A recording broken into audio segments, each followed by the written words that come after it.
So many people get stuck in where you were at that desk job and saying, I can't take the risk. I'm too scared to make the jump. I'm scared of the failure. The judgment of others is another huge fear. So how can young men who feel stuck in that phase and that mindset finally take that step towards more purposeful action every single day? Number one, first and foremost, is to learn how to overcome anxiety. If it's commanded in Scripture, I'm going to believe that it's possible by the power of the Holy Spirit to be anxious for nothing. So taking stock of what God has done, who He has made you to be, what He has blessed you with. You're anxious about something, there are more capable shoulders than yours to bear the weight of that anxiety. You get the weight off of your shoulders. You take breaths, realizing that God is actually in control, and realizing that the weight that you are feeling on your shoulders is because you're keeping it there. Part of what's best about this pursuit, in my experience, is being willing to experience failure, and to undergo some real trial by fire, and to overcome it, come out the other side learning something and growing and challenging yourself. This is the Take a Step podcast, where we help faith-driven young men reject complacency and take purposeful action every day. My name's Josh Johnston. Let's take a step.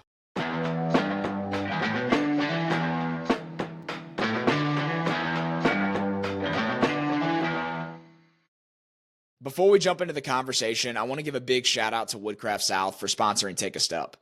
If there's someone in life that you want to leave an impression on, so if you're in entrepreneurship or sales and you want to impress a top client with a logo engraved gift, or if you want to send a sentimental gift to a spouse like a custom charcuterie board or cutting board, Woodcraft South designs custom woodwork that just captivates your attention. And not only do they deliver amazing work, but it's a brand that's so easy to get behind because Turner Lee, who's the owner, fully embodies the take a step mentality. He spent so long just working behind a desk and building this unfulfilling life. So he started this passion project in woodworking. And a couple years ago, he decided to take the risk and turn this part-time passion into a full-time business that continues to grow to this day.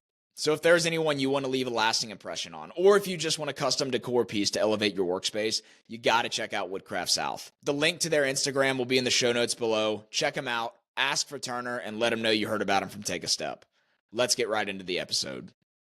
Welcome back to the Take a Step podcast. I'm particularly excited for this episode, guys, because you guys know how much I love talking about embracing the process rather than fixating on the destination. And it's always fun to have guests on that we can talk about and really dive into a decade or two of their story and the risk they took a long time ago and the destination they're at right now, because it's fun, it's inspiring. But today I think we've got somebody that a lot of people listening to the Take a Step podcast will resonate with, because they're in the middle of the process. It's a mindset that I think a lot of people can resonate with in the phase of life that they're in. So today we've got Turner Lee from Woodcraft South, who is also the official sponsor of the Take a Step podcast. Turner, thanks for joining today. Thanks so much for having me, Josh. Really a pleasure. Love listening to this podcast. It's in my weekly regimen of podcasts, not just to listen to my sponsorship ad. really love hearing what you and your guests have to say. So I'm honored to be on the show. Thank you. Yeah, happy you're here, and I think we're gonna have a really good conversation. But just to kind of get things kicked off, I'd love for you to just kind of introduce yourself, however you think it makes sense. Yeah, sounds good. A lot of what I do is in the context of family, so I'll introduce myself in the context of family. Please. Definitely, first and foremost, a member of the family of God. Grateful to be a follower of Jesus, and that informs everything I do and who I am, for sure. Family of origin, I was born in Nashville, Tennessee, Music City, USA, Nash Vegas. Quickly moved down to Georgia, where I've lived ever since. Atlanta area, North Atlanta. Same hometown, or same area that Mr. Josh Johnston is in, of course. Family of fruition, I guess we could call it. After that, moved off, got married, and so I'm a husband, father, lots of different roles. But husband, married Alicia 17 years ago next month, so I'm 41 years old. I'm a dad to 5 kiddos from preschool to high school. I've got a 5-year-old, 2 elementary schoolers, a middle schooler, and a high schooler. which is a lot of fun. And I've gotten to coach all five of them at some point in their life now, which is pretty exciting. I love coaching baseball and softball in particular. Don't know enough about many other sports to coach those. So that's where I land and where I spend a lot of my time. I am a leader of young men. I've started my career in youth ministry, which I'm sure we'll chat a little bit about in a minute, Hmm. but doing that on a volunteer basis right now, serving in the Inside Out high school ministry at our church, as well as a younger group as well that I'm currently walking up. They're graduating fifth grade right now and getting ready to go into the middle school environment at our church. So kind of leading two groups of young men, and that's always going to be a part of my life. I think has been since I was in high school. Um, and of course, as you already mentioned, I am a business owner. I'm a woodworker, a creative, and it's what I'm doing with most of my time these days, making things out of Love wood. it. Love it. Yeah, there's a lot that I want to dive into from there, and um, let's talk about for a second, just because it's at the beginning of every episode, talking about Woodcraft South and what you do and what led you down that path. What I want to hear a little bit about what you were doing prior to Woodcraft South, because I think that sets the stage for the magnitude and the decision you made to actually make the jump. Yeah, absolutely. If I could just walk you through my whole professional career, Yeah, let's do which it. isn't a particularly long thing, but to give a little bit of background in kind of how I started my career, I was always an outdoorsman, always obsessed with trees, with just being outside, and had a plan to go to the University of Georgia because of the Hope Scholarship. For no other reason, by the way. Just kidding. And I was going to study ecology, forestry, maybe go into fisheries biology, and that was the path that made a lot of sense for me. And senior year of high school, with those plans in place, I was just losing sleep over the idea of doing that, of committing to that path. And really began to hear the voices of many people in my head just saying that I needed to go into ministry. At that point in life, I had already been serving middle and high school students, doing ministry on a volunteer basis, of course, for several years. And it just became evident to me that maybe that was something that God was leading me to. Really felt a calling on my life to go and study youth ministry and biblical and theological studies at a Bible college, which the doors opened for that to happen. Um, and I was able to do. I went to Toccoa Falls College in Northeast Georgia. Maybe an old competition of yours, Yes, it was. Truett McConnell. Probably an easy win for Truett McConnell, maybe. At least by the time you were playing ball for them. We're But talking about a rivalry that probably 99% of the Take a Step audience has no clue of, but it's okay. I'm good with that. I'm fine. Yep, the mighty Toccoa Falls College Eagles, or Screaming Eagles as they are called now. Um, but anyways, I went and studied youth ministry and Bible and theology for 4 years. Incredible time of life, just digging into the Word of God every single day. Amazing, amazing season of life. And I ended up starting my career as a middle school youth pastor. Did that for almost a decade over in Alpharetta, Georgia, at Alpharetta Methodist. Um, didn't quite fit the mold for a Methodist, but I grew up in the Methodist church, so I knew a lot of folks and got a great job. Really, absolutely loved and still love those people, and really was blessed to be there for almost a decade, serving that community of people. Um, Personally, I just love the freedom of youth ministry, being able to sit down with people and not have a super strict office schedule, to be able to spend time across the table from people, opening up scripture and just talking and being involved in people's lives. I love leading trips. So there were a lot of great things about that gig that I still miss and have missed ever since I left it. So that was the first 9 years of life out of college, from 2006 to 2015. Spring of 2015, I was invited to come work part-time for some friends, for Greg and Seth Freeman at Advisor Serve, which was 1 mile from my driveway. Easy thing to go do on my day off on Friday every week. And that turned into a full-time gig, which my wife and I saw as an opportunity to take a little break from driving 45 minutes to Alpharetta each way, every day, from leading all the trips, from being away, a lot of long Sundays, long Wednesdays, a lot of time spent on the road and over there in Alpharetta. And we just really felt like we belonged in Woodstock. Having an 8 to 5 job was kind of different for me, but it was at home. It was a mile from our driveway, so it made a lot of sense. That job allowed me to be home every night to coach my kids, to take some seminary classes on the side, to do a lot of things in the evening that I wasn't able to do as a student pastor. So that was the next. I thought that was going to be about a year of my career story, and then I would jump back into a youth ministry gig or some kind of local church work. Ended up interviewing for a lot of church positions over those years that I was an advisor serve, but nothing just ever seemed like it was the right move. And certainly my family became accustomed to me having that 8 to 5, just consistency of schedule. That was a real blessing. My wife loved that. I unfortunately really felt like I was on. They knew they were on borrowed time with me. We would just kind of openly talk about that all the time. That I wasn't really cut out for spreadsheety kind of work, for admin work, even though that was my whole role there. I was an administrative professional of sorts, director of operations, office manager, whatever you want to call it, for an insurance firm.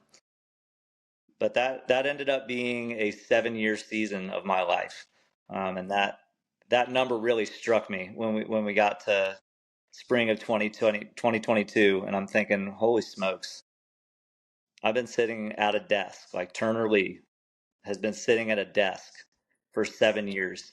And I don't know, it bothered me. I thought, okay, I love my employer.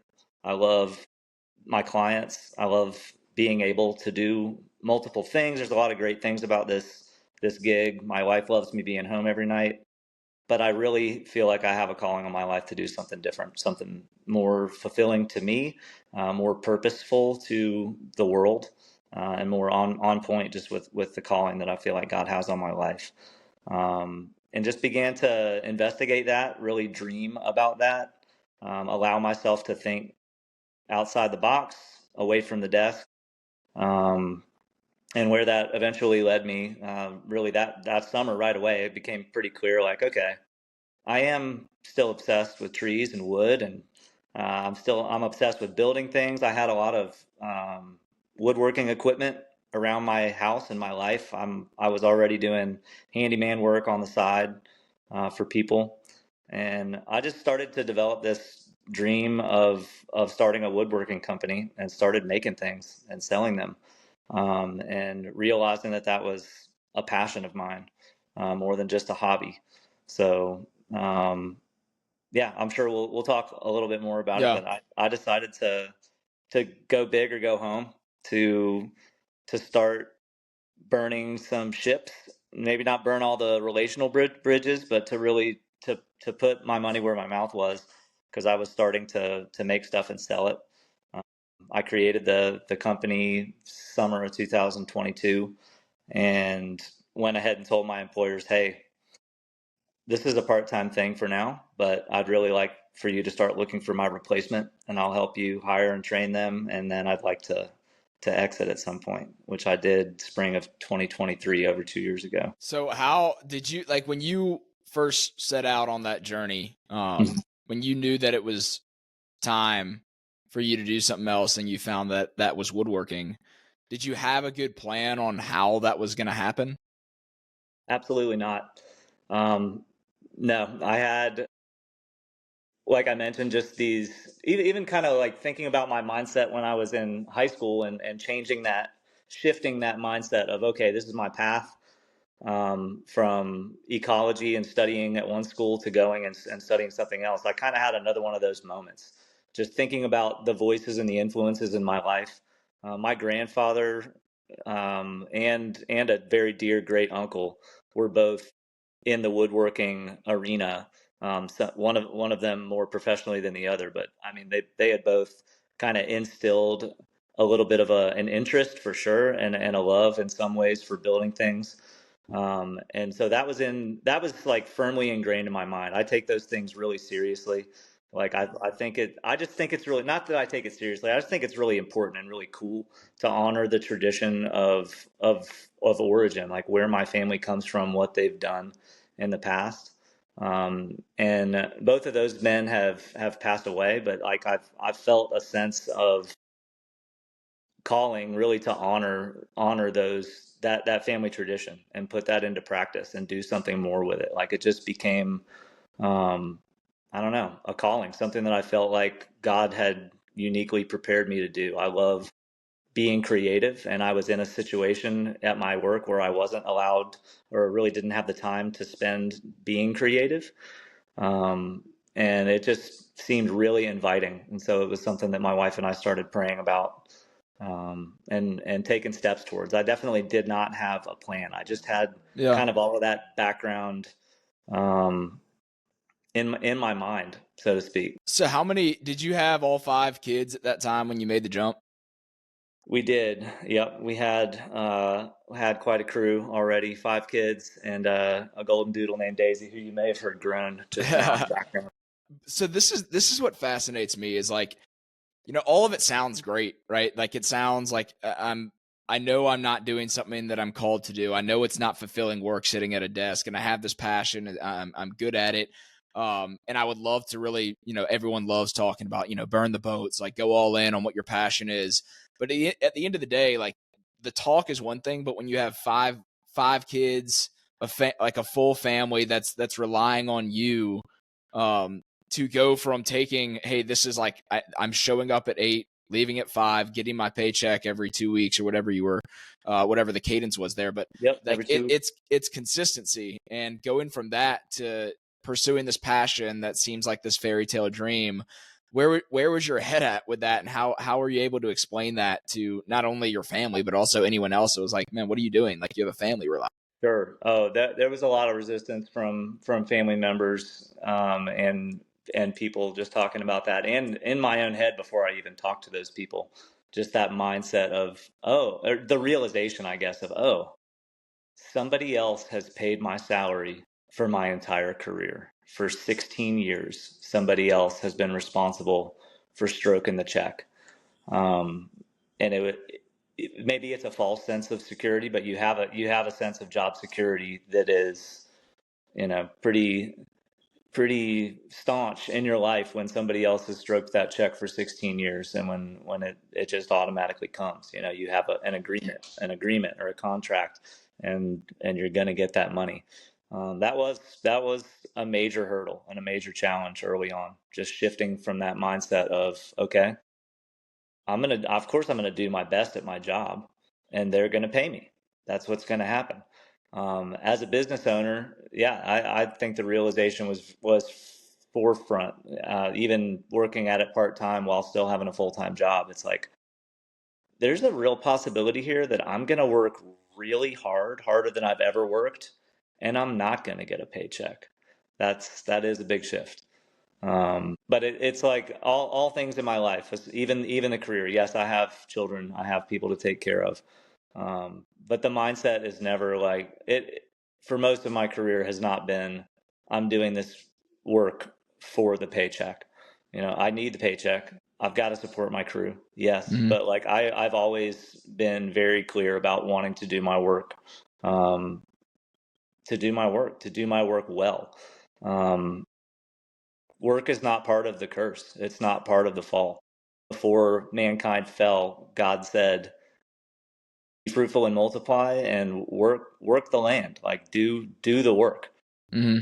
That's part of God's design for humankind, is to do work. The difficulty of work is part of the curse and is part of the fall, and it's something that we've got to deal with.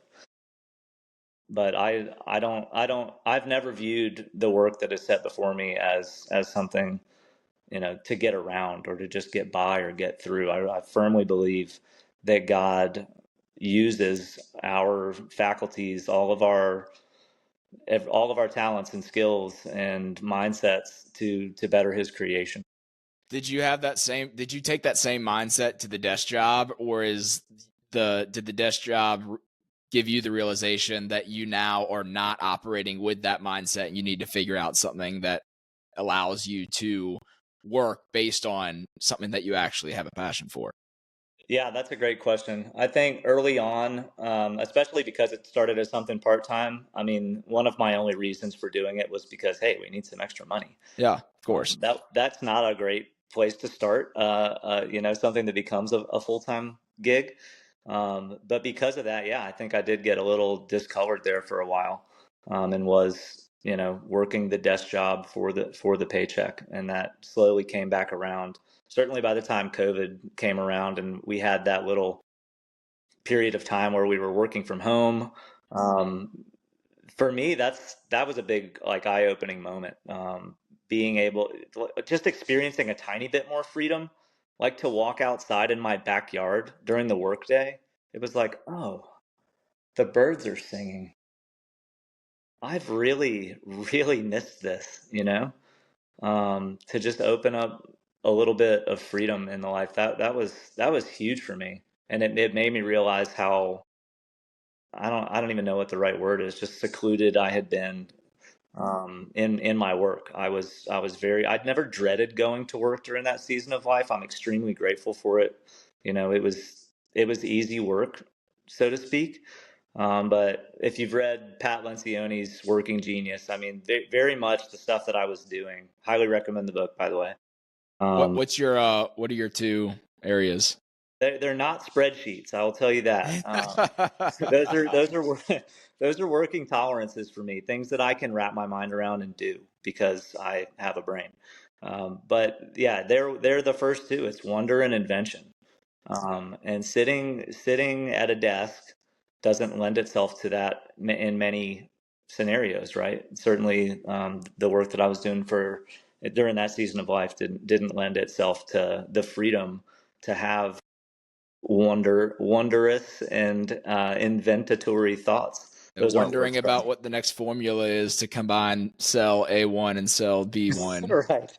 Hey, I discovered something in Excel today. Right. Yeah, there weren't many of those moments going on, right? It was pretty, like, we're doing life insurance work. Life insurance doesn't have many new exciting developments. Yeah. Um, So yeah. I'm sure the story continues as you made the jump, you took the step and went out there. Everything was smooth sailing from there, and you lived happily ever after, right? Hey, it's still being written, like you said at the beginning of the podcast. So we'll see. Yeah. Um, no, man, like it's the struggle is real. We have had a cycle of, like, things going really well and things not going so well financially. Things have gone pretty well, I would say, the entire time, for my business, as far as the actual work that is being delivered.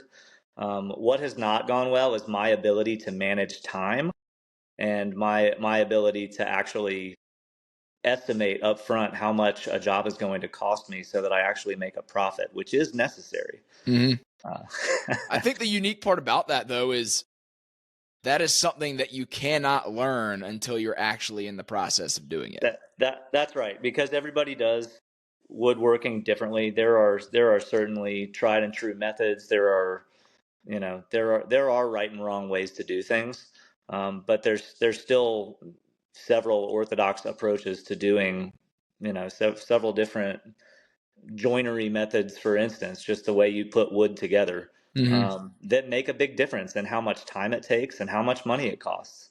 And those are the two things that I come back to over and over, that are just things that I need to pay attention to. They're not bad.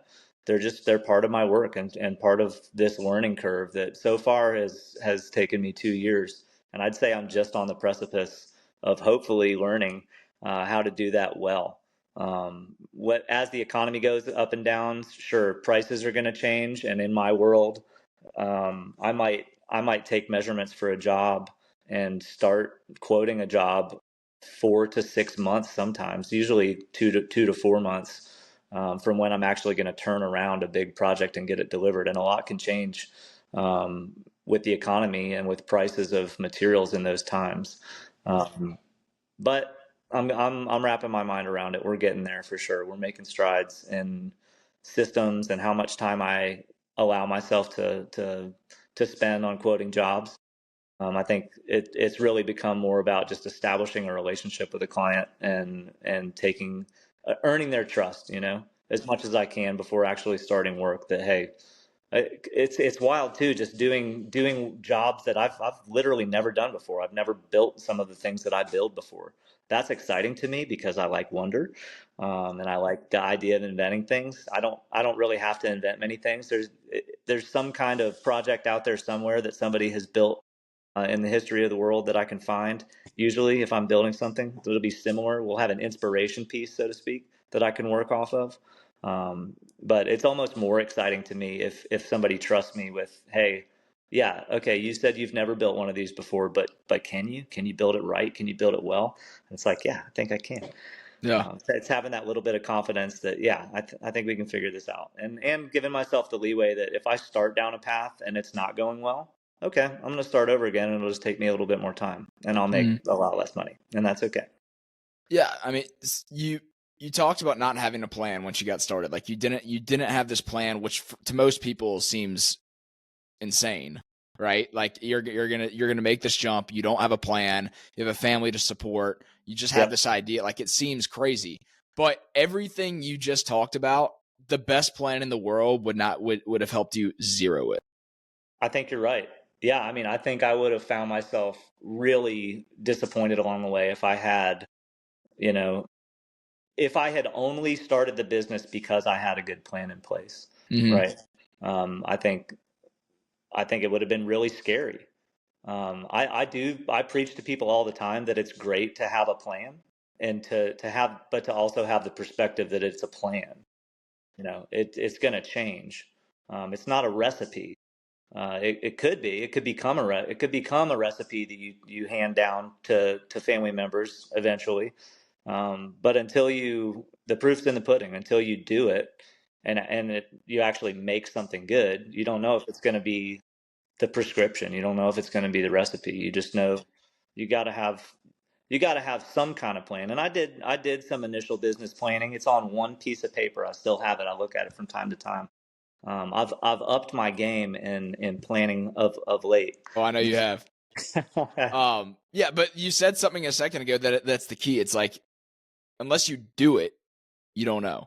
Yeah, And like obviously I'm a huge believer in like having a plan that really sets the direction, because I think that's the key of a plan is it gives you a sense of direction, but knowing that direction is gonna, like, there could be a tree down along the way, there's gonna be multiple turns along the way that you didn't plan for.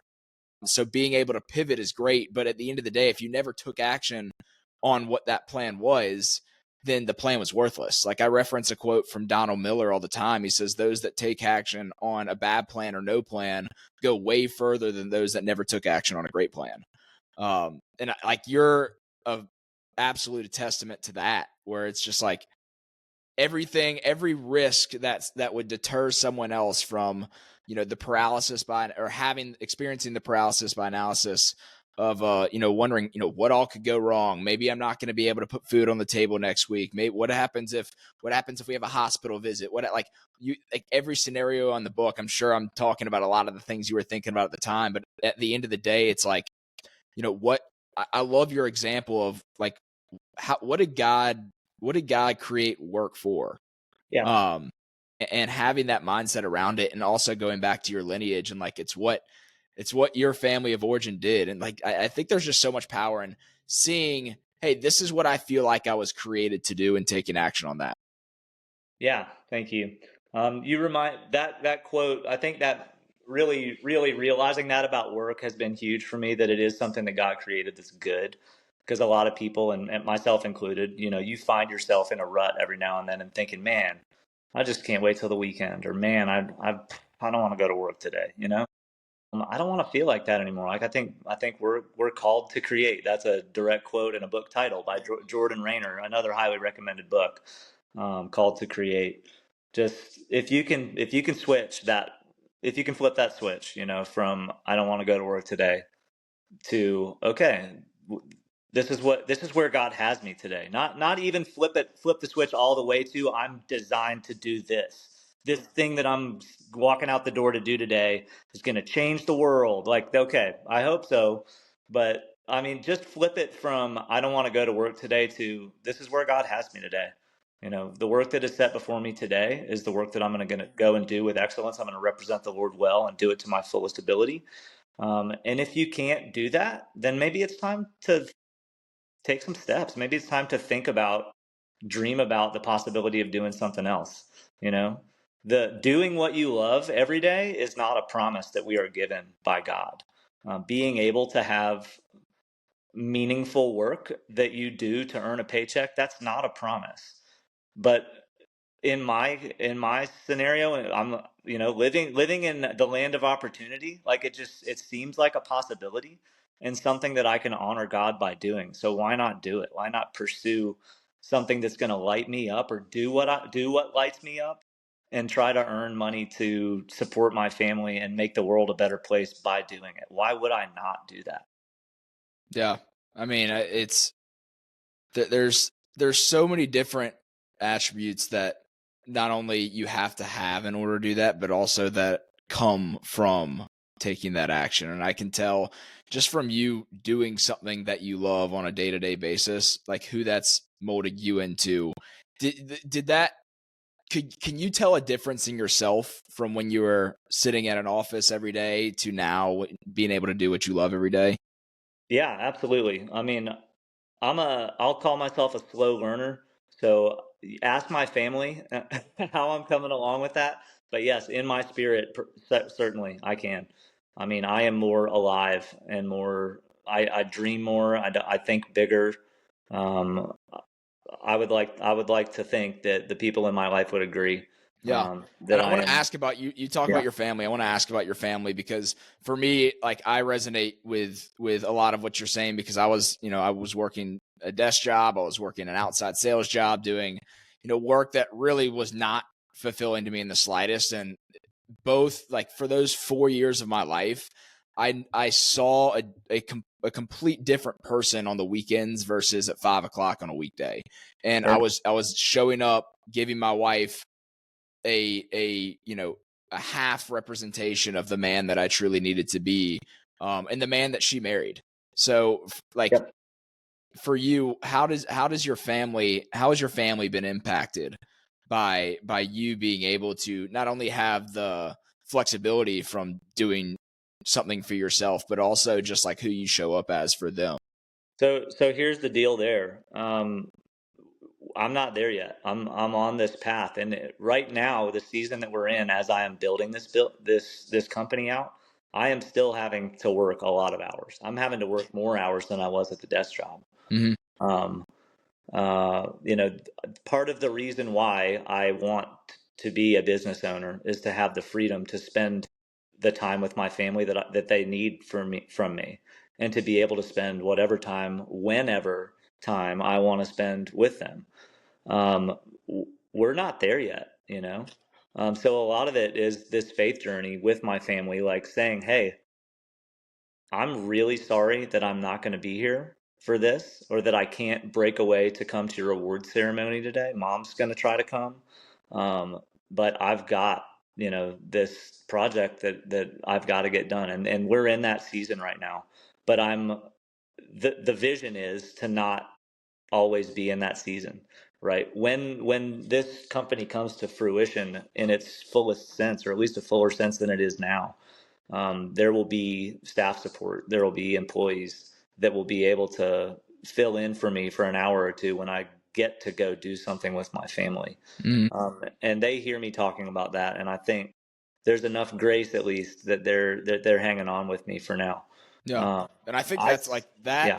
that's so real. And like that's something that we don't normally get in when you have somebody that's talking about, the path and the success story that they have, because, they're most of the times usually when I have a guest on, they're talking about the destination that a lot of the listeners want to be at. Right. Yep. And I think diving into the mind of somebody who is on the journey, who is, like I said at the beginning of the show, in the process. And hearing that, I think, is very, very refreshing because, it's nice to see somebody that is in the process, that is doing the work, and that is talking about it with a sense of positivity that you do. rather than having somebody that's talking about it with a sense of positivity that did it, that was in the process, that was in the middle of the grind, a decade or two ago. So I love that you are able to have the perspective that you have on your work while currently being in the grind of the build and trying to bring this vision to light. I think that's awesome. Yeah, thank you. I'm really glad to speak to some of those things, to bring a little bit of that reality of the first few years of starting a business and the grind, like you said. Yeah. I don't know. I don't know what's going to become of this pursuit. I certainly dream and hope great things. I believe that that it's on the right path. No matter what, I hope I always remember this part of the journey of being of having to constantly remind myself and my family, like, hey, the reason we're doing this is so that we can really enjoy and not feel guilty about going on a family vacation. Is so that I will have the freedom to go to awards ceremonies and whatever is going on during the workday, so to speak, and have the freedom to do that, and not have to answer to anybody for it. Yeah. And honestly, to me, like what really lights me up about it is to give that kind of freedom to my employees. No shade to my past employers, just to be able to have that kind of business to where there is that flexibility and that prioritization of family to the nth degree, to where people don't even feel bad about telling me, hey, I've got this thing going on tomorrow, can I go to it? It's like, yeah, like that's where you need to be. Go to it. Go do your thing. Right. That flexibility and freedom is definitely huge. That's way bigger than the financial piece for me. And so that it takes a little bit off of the the difficulty and the challenge of not having as much income as we did when I had the desk job, when I had the regular salary coming in. Mm-hmm. Have you Yeah. done a lot of thought work about what your why is behind Woodcraft South? Yeah, I mean, a lot of it is just to put these creative juices personally to work and to build and make things. But in the future and what I'm trying to develop, and it really has a lot to do with developing people. I would say right now, um, I don't have too many people. I've got some part-time guys that are coming around, Jake and Paul, and I've got a full-time guy that does full-time woodworking, on his own, Gabe, with his hands carpentry. Amazing dude, amazing uh, craftsman, wonderful, wonderful man of God. That I think hopefully maybe we'll be in partnership at some point in work, and we'll be doing this thing together. We certainly share a vision, but I would say like this season of the business development, it's my time is being spent building things, and in the future, I really want my time to be spent building and developing people. It's all about community. It's about bringing people together to do good work that honors the Lord. Woodworking has a long world history of apprenticeships and of doing things together. It's not a great thing to do by yourself.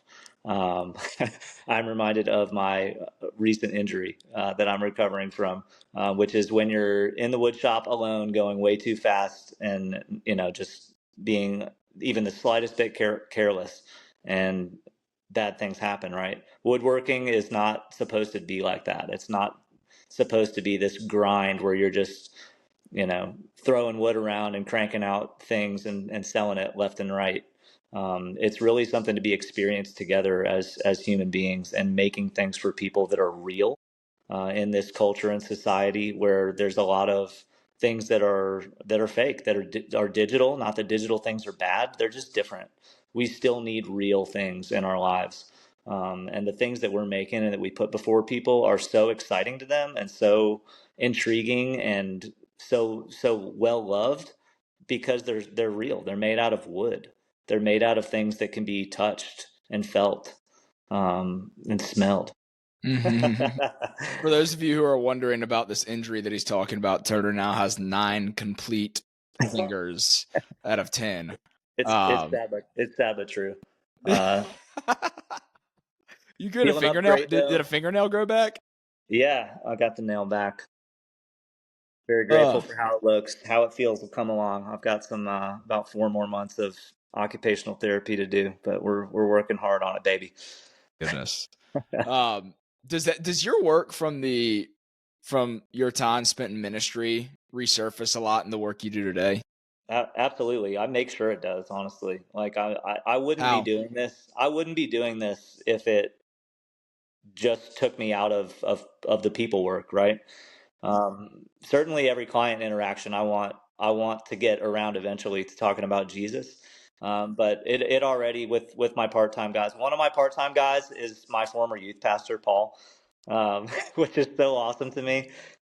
It's like I idolized the man growing up. He was definitely one of those voices that I heard as a senior in high school, that I couldn't get over, that the Lord really used to push me off of one path and into the path of pursuing ministry as a vocation and as a college degree.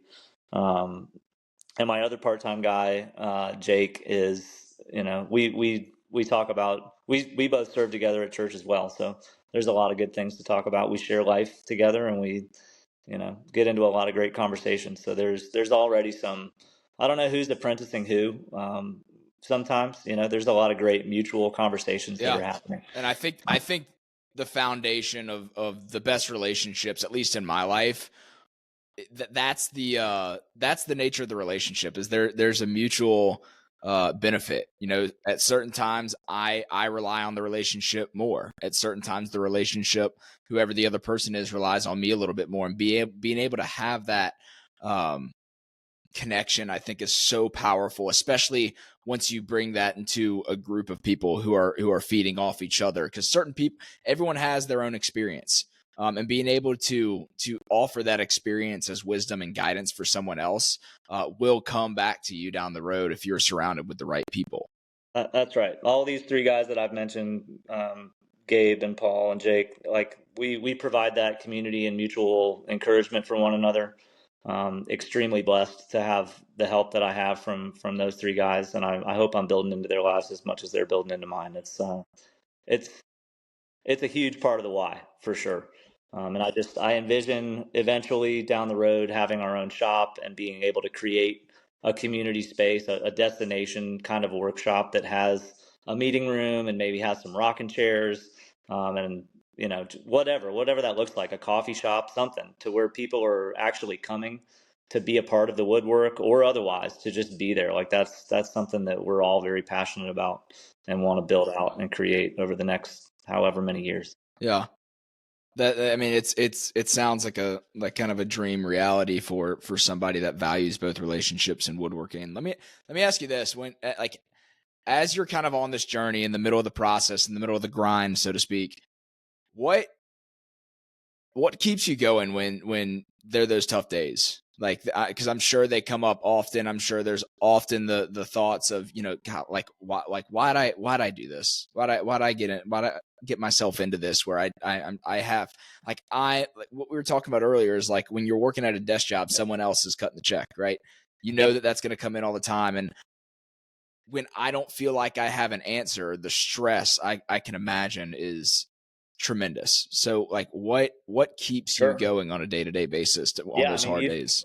I've been upfront with you when I'm having those days, right? When I've let anxiety creep in and totally wreck me physically, and when I've just gotten myself into a place where like I've got to get paid tomorrow because the rent's due, the day after that or whatever.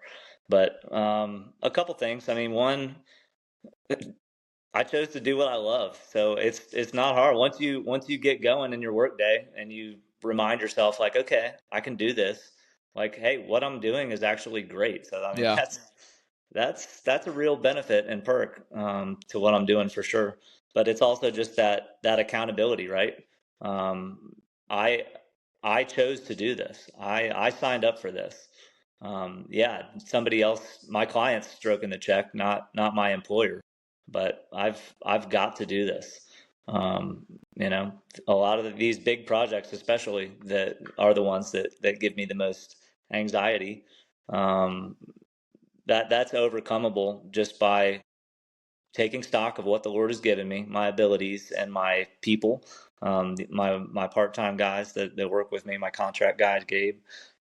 Like, we can do this. We can make it happen. We can deliver on our promises. And if you have to shift timelines around and add a week of work, you do what you got to do. You have a conversation with your client because you've already established that relationship of trust, and help them understand that things happen. And I haven't had any negative client interactions to where people were just couldn't, accept us taking more time to get something done because they knew that we were doing it the right way. They Mm-hmm. saw the work that we were doing.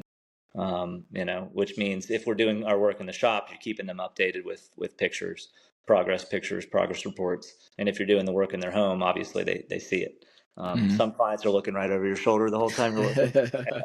Other clients are a lot more chill, and I like it when they don't want to see it until it's all the way done, and they walk in the room. I had a accent wall that I did for a family a couple weeks ago where the mom was like that, and she didn't come in the room until the very end. It's like her home office and her baby. She's been waiting for Oh, this thing. And she said she got goosebumps when she came around the corner and saw it. So that was a lot of fun.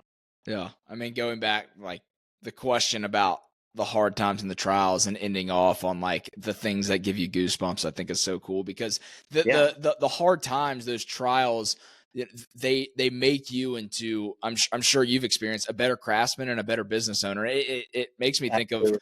a verse that I actually have posted on my desk here. I'll read it real quick. James 1 verses 2-4. It says, "Consider it pure joy, my brothers and sisters, whenever you face trials of many kinds, because you know that the testing of your faith produces perseverance. Let perseverance finish its complete work, so that you may be mature and complete, lacking nothing." So, like, not obvious. Like most people hear that and they talk about like find joy in the trials because it's producing perseverance. But I love the component to that verse of when it talks about letting it finish its complete work. Like so Man, many yeah. people try to rush out of the struggles, like rush out of the process, but like the process is what's forging you into the person that you need to be. Yes, man, Mm. that's great. Yeah, man. Um, One last question. This has been an amazing conversation. One last question I want to ask that I love asking, just because it's so in line with my mission behind Take a Step. Of so many people get stuck in where you were at that desk job and saying, I can't take the risk. I'm too scared to make the jump. I'm scared of the failure. I'm scared of like the questions that I'm sure you were getting from others on like, how are you going to, like, for example, if I were to make the jump, and my father-in-law comes to me and says, what do you get? Like, how are you going to support my daughter? Yep. How are you going to support my grandkids? Like the judgment of others is another huge fear. So a question I have for you, like in your opinion, how can young men who feel stuck in that phase and that mindset finally take that step towards more purposeful action every single day? Yeah, man, I love this question. I wrote down 3 little notes because I got this question in advance, which I appreciate so much. Number one, first and foremost, is to learn how to overcome anxiety. And I'll dig into Philippians 4 here in just a second about that.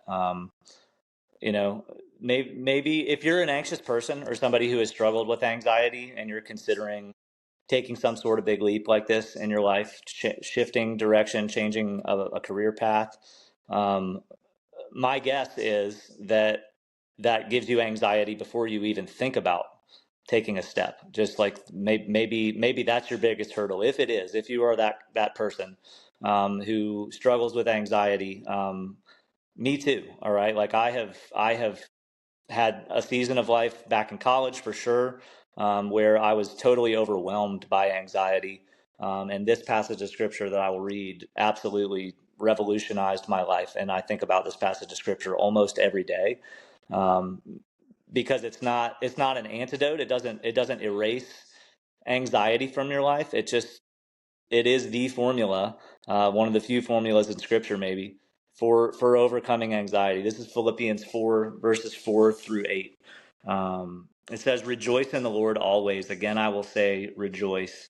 Let your gentleness or your reasonableness, depends on your translation, be known to everyone, for the Lord is at hand. And here's the brunt of it. Do not be anxious about anything. How's that for a command? Do not be anxious about anything, but in everything, by prayer and supplication with thanksgiving, let your requests be made known to God. And the peace of God, which surpasses all understanding, will guard your hearts and your minds in Christ Jesus. And finally, brothers and sisters, whatever is true, whatever is honorable, just, pure, lovely, commendable, if there is any excellence, if there is anything worthy of praise, think about or dwell on these things. So you've got the charge to be anxious for nothing. If it's commanded in Scripture, I'm going to believe that it's possible by the power of the Holy Spirit to be anxious for nothing. And then thankfully, that's not the end of the paragraph, right? He says, "Here's how you do this: be anxious for nothing, but in everything by prayer and supplication, asking with thanksgiving." So taking stock of what God has done, who He has made you to be, what He has blessed you with thanksgiving, you let your request be made known to God. You're anxious about something, there are more capable shoulders than yours to bear the weight of that anxiety. Get it off your shoulders. Get on your knee. Do what you got to do in that moment when you are being crushed by anxiety, and get on your knees. If you're thinking and dreaming about making a life change, I thankfully I don't think you're going to be in that situation yet, right? Where you're being crippled by anxiety. If you go ahead and start taking some of those steps towards it, then yeah, this is why we're talking about this. You're going Yeah. to experience some crippling anxiety. You're going to experience moments that are really tough. You're going to experience things that you have no choice but to depend upon God for, because you can't do what's being placed before you apart from who God is and what He has done, and then taking stock of what resources He's given you.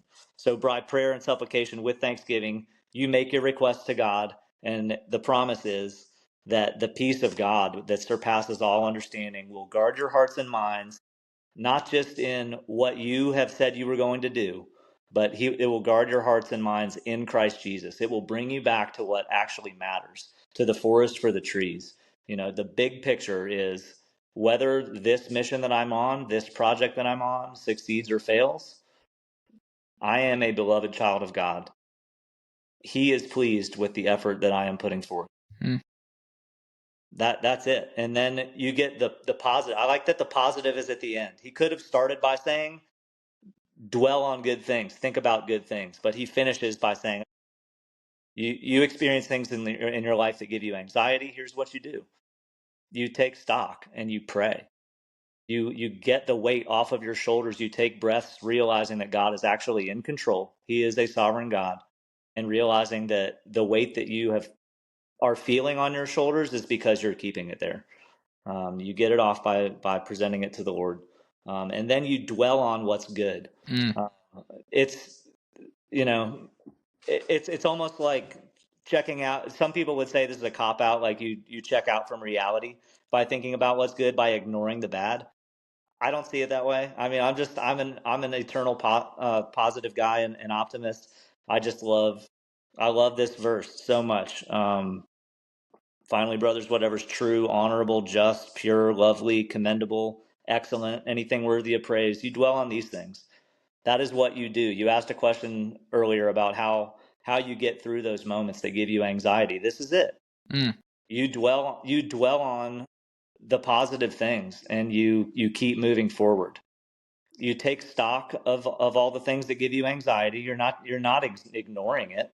You're just acknowledging those things and bringing them before the Lord, so that you can trust Him, and so that He can speak to your heart and say, "Hey, why don't you get help with this?"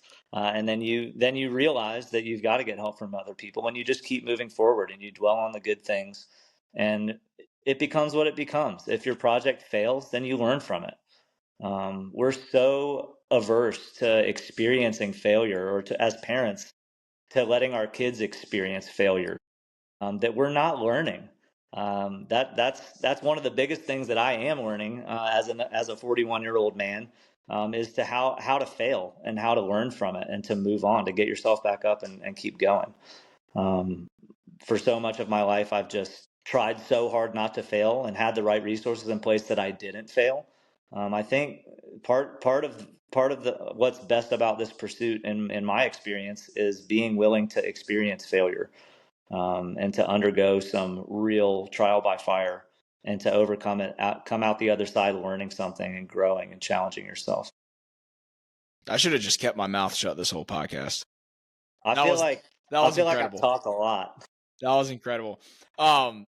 Philippians 4:8. There is a Yeah. great book Yes, that I love, sir. the 4:8 Great Principle, principle. by Tommy Newberry. He's the owner and founder of the company I work for full time, the 1% Club, and New York Times bestseller. The subtitle of the book is "The Secret to a Joy-Filled Life," Yes. and the premise of the book is essentially, like you were saying, like it's not, you're not living in this like closed off to the rest of the world reality. Like you obviously, like you said, you take stock at what's giving you anxiety, but at the end of the day, your thoughts will shape your actions, and perception is reality. And if I choose to dwell on the negatives, that's going to shape the way I act. If I choose to dwell on the positives, that's going to shape the way I act. So at the end of the day, if my thoughts shape my actions, if I can dwell on the positives, then I'm going to see the world as a from an opportunity standpoint rather than with a victim mindset. If I just look at all the bad in the world and what could happen, then it's all these external factors that are keeping me from getting to where I want to go, rather than saying, hey, what's positive? What's the opportunity out there? I have all the opportunity in the world to go out and create what I want. That's going to shape the actions that I take. That's right. Yeah, man. And then it's just moving forward and taking steps, because the things in this world that are worth doing are going to be difficult. Mm-hmm. Certainly, even if you want to look at it raw, purely from an economic standpoint, the things that are going to make you money are the things that are difficult. There is no rainbow path to a pot of gold. Like if you are thinking about a career change and wanting to make money doing something, it's going to be difficult. It's going to be anxiety inducing. So you need to learn not how to avoid anxiety, but how to overcome it, because you're going to experience it. If I have time, just two other quick things. Say it. On I can only Yep. imagine what 2 and 3 are if one was that. Ah, that's number one, and that's the one. That is the one, if Yeah. there is one. But obviously, like, you got to take some steps. Like for me, in my experience, it was to just do. Number two is to do some soul searching, like to actually think about yourself first. Maybe to read up on whatever interests you and whatever you are thinking and dreaming about about what you might want to do. If you are thinking about a career change or developing some new um, dynamic, or developing some new project within the work that you're doing, read up on it, study up on it, prepare for a possible career shift by even just asking those in your life that can speak to who you actually are. Ask them to weigh in on what you're thinking, or ask them to identify in you, like, what they think your strengths and weaknesses are. Invite people to speak truthfully to you. Mm. We live in a culture and society in which this is not a very common thing. We unless invited, I hope you're not walking around telling people what their weaknesses are. But if you're bold enough, find the people in your life that will be honest with you. Mm. Maybe don't start with your mom.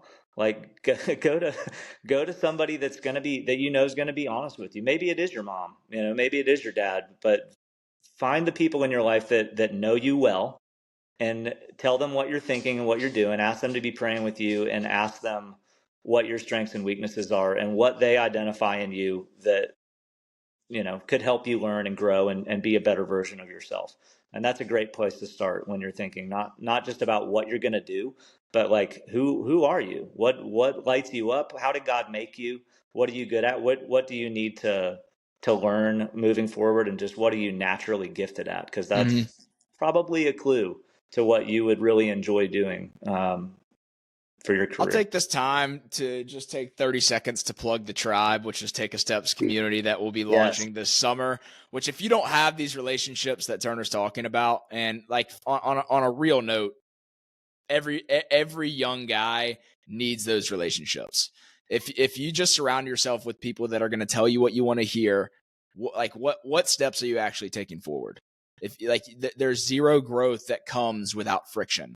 So in order for you to go where you want to go, surround yourself with people that are going to celebrate your wins just as much, if not more, than they celebrate their own wins, and are going to tell you what you need to hear, not what you want to hear. Right on, man.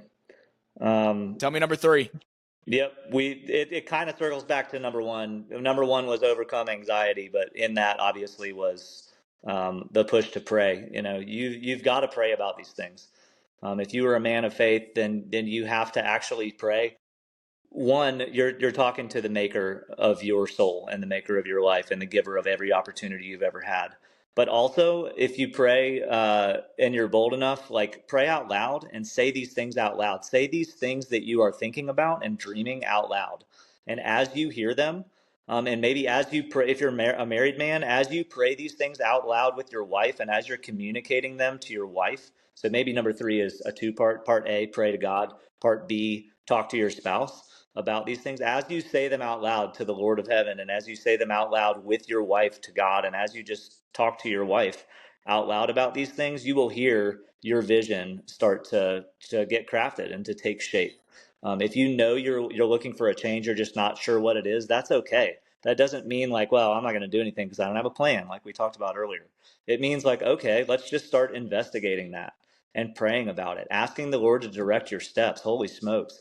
Like if I would have done that every time I had to make a change in my life, step back first, recognize that God's going to direct my steps anyways, no matter what, but being on par, like being on board with him and what he's actually doing while he does it, because my mindset was right, because I went before the Lord and asked him to direct my steps, that's going to feel a lot better. That's going to feel a lot more like a loving father leading me than a loving father who has to discipline me, right? It's going to feel good. So pray about it, pray it with your wife. And then don't wait, like your time's wasting away. You're not getting any younger. Start taking steps and get after it. Dude, this has been an awesome conversation, and I want to give you a minute just as we wrap up. I know you just dropped a bunch of wisdom, but just if there's anything that you would say to a young guy who's wanting to build a holistic lifestyle based on the however they define success, whether when it comes to I coined the step framework, talking about strength, talking about their tribe, talking about their expertise, and talking about their praise. This holistic growth mindset. If there's anything you could say to a young guy, what would that be? And then also for anyone that wants to follow along with what you're doing, where can people keep up with you? Yep. I mean, I don't have anything in particular other than for a guy who is looking to make those moves other than what you already present. I mean, listening to this podcast and listening to other sources, other resources to do something to inform your mindset and to get you thinking outside of yourself. But if there is one thing, it's to just not isolate yourself. All right. Um, you're gonna be the best version of yourself and prepare yourself for whatever God has for you next the best if you are not living in isolation. Um, you've got to be involved in community, like Josh said, with regard to the tribe. You've got to be in real community with real people who are being real with you through church. Don't just be an attender on Sunday mornings, but be a participator and get out and serve. I would say I've been a Christian since around 4th or 5th grade, but it really flipped a switch when I started serving. I would say I've been a woodworker since I built my Pinewood Derby car with my pops in Charlotte, North Carolina in circa 1994. Come on. Right? But I've really been a woodworker since about 2022, which at the time of this recording is 3 years ago. Like there's degrees of things that come along with time, and the way to get from point A to point B, from Pinewood Derby cars to building full out furniture renovation, rehabs. It has to do with the people in your life and actually taking steps and having faith that God's got you, that it succeed or fail, you got to do something. And it all comes down to community and accountability. That's all I would say about that. So good, man. Where can people follow along with what you're doing, and especially just follow the growth of Woodcraft South? Yeah, absolutely. Facebook and Instagram. I know Facebook has become a thing for people who are not young men. But for your listeners, Instagram, just Woodcraft South. You can find us on our website, woodcraftsouth.com. You can shoot me a text or an email anytime. You can find that information on our website, woodcraftsouth.com. So I'm not afraid to share it. Awesome. Yeah. Well, Turner, this has been great. I have personally taken so much away from the compelling side of the action that you took in the position that you were in, the willingness to do it anyways, because it's what you felt called to do and it's what you felt was just in your DNA. I think that's so cool to hear. So it's been a great conversation. It's been a pleasure having you on the show. I've loved it. Thanks for the opportunity, Josh. Yeah, definitely. Guys, hope you enjoyed this episode. Please leave a rating or a review on whichever platform you listen on. Guys, if you found value in this episode, share it with somebody. Share it with a friend. Post it to your story. Let's get the message out there. And again, no matter where you are on your growth journey, every mile begins with a step. We'll talk to you in the next episode.